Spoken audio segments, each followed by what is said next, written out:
Hallo alle Jacaranda luisteraars, my naam is Stiaan van der Merwe en ek is die president by Hoërskool Garsfontein.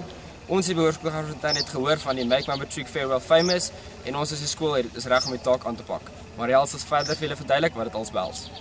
Soos Stiaan gesê het, is ek Marielle de Tooy, presidente van Hoërskool Garsfontein. En ons skool wil namens ons matriek hulle nomineer vir hierdie kompetisie, want ons glo en vertrou dat hulle verdien om hulle Farewell Famous te maak.